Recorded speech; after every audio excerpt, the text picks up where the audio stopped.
आज है अक्षय तृतीया। तृतीया होती है तीसरी तारीख और ये महीना है वैशाख का। वैशाख के महीने में तृतीया के दिन जो तिथि होती है उसको कहते हैं अक्षय तृतीया। और इसमें एक खास बात ये है, अक्षय का मतलब है जिसका कभी नाश नहीं होता। क्या मतलब है? जिसका कभी नाश नहीं होता। तो आज के दिन हम जो कुछ भी करते हैं वो अक्षय हो जाता है। अक्षय हो जाता है मतलब उसका कभी नाश नहीं होता, वो हमारे साथ रहता है। हमारे पास दो तरह की भावना होती है, पॉजिटिव और नेगेटिव। ठीक है, एक बार तो हम किसी के विषय में अच्छा सोचते हैं और एक बार हम किसी के विषय में बुरा सोचते हैं। तो जब हम कोई बात अच्छी करते हैं किसी के लिए तो उसका भगवान हमें अच्छा फल देता है। और जब हम किसी को एब्यूज कर दें, किसी को टीज कर दें, किसी को नोच लें तो क्या होगा? गलत बात हो गई ना, उसके दर्द होगा, गाली दे तो वो आपको पलट के गाली दे देगा, मार देगा, पीट देगा, हिंसा कर देगा, तो बात खराब हो जाएगी। तो क्या होगा? जो आपने अच्छा काम किया उसका अच्छा फल और जो आपने बुरा काम किया उसका बुरा फल।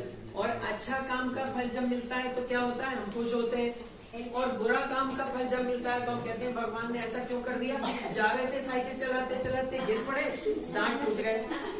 क्यों टूटे? क्योंकि अभी हम किसी को एब्यूज करके आए थे, अभी हमने किसी को गंदी बात बोली थी, हमारे दांत टूट गए, गिर सकते हैं। तो इसलिए क्या होता है, आज के दिन वैसे तो कभी भी नहीं करनी चाहिए गंदी बात, लेकिन आज के दिन जो हम अच्छा काम करते हैं वो अक्षय होता है। बहुत से लोग बैंकों में पैसा जमा करते हैं आज के दिन के, भाई ये हमारा अक्षय रहेगा, इसमें से खर्च नहीं होगा। बहुत से लोग सोना खरीदते हैं, बहुत से लोग नई गाड़ियां खरीदते हैं। आज तिथि बहुत अच्छी होती है। और जिन लोगों की शादियों का कोई मुहूर्त नहीं निकलता है वो अक्षय तृतीया के दिन शादी हो जाती है। अक्षय तृतीया का दिन ऐसा होता है कि उस दिन आप बिना पूछे और शादी की तारीख तय कर दीजिए तो सब कुछ मंगल होगा। ऐसी ही अक्षय तृतीया को जन्म हुआ भगवान परशुराम का। ठीक है, तो एक तो हुई अक्षय तृतीया और दूसरी हुई परशुराम जयंती। परशुराम जी, देखो वो फोटो लगी है, ऊपर वो फोटो लगी जिनके एक हाथ में फरसा है, एक हाथ में धनुष है। दिखाई दे रहा है? बाबा जी खड़े हो, ये है, हाँ ये है परशुराम। परशुराम एक ऋषि थे। बस अब उधर मत देखो, अभी तक देखो। परशुराम एक ऋषि थे और ये ब्राह्मण थे। लेकिन ब्राह्मण होते हुए भी, ब्राह्मणों का क्या काम होता है? पूजा पाठ करना। लेकिन ब्राह्मण होते हुए भी ये बहुत शक्तिशाली थे। इतने शक्तिशाली थे, एक साथ दो हथियार रखते थे, एक फरसा और एक धनुष। फरसे से तो पास वाले को मारते थे, जो पास में आया उसको फरसे से मार दिया, और जो दूसरा होता था उसको धनुष बाण से निशाना। इनके पिता थे ऋषि जमदग्नि। कौन नाम था? ऋषि जमदग्नि। और माता थी रेणुका। और बड़े क्रोध वाले थे। इनके जो पिता थे जमदग्नि, वो सप्तऋषियों में से एक माने जाते हैं। आकाश में आप सप्तऋषि मंडल करते हैं, उसमें एक जमदग्नि ऋषि भी थे जो अभी अमर हो गए, जो तारा बन गए। तो जमदग्नि और रेणुका के पुत्र थे परशुराम। ये परशुराम बहुत वीर थे, शस्त्र विद्या में बहुत निपुण थे और ये भगवान विष्णु का छठा अवतार थे।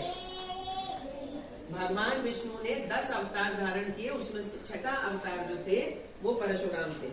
और जब रामचंद्र जी का विवाह हुआ था और रामचंद्र जी ने धनुष तोड़ा था तो यही परशुराम जी वहां पहुंचे थे और इन्होंने लक्ष्मण जी के साथ बड़े संवाद करके, बड़ा क्रोध करके पूरी सभा को इन्होंने डरा दिया था।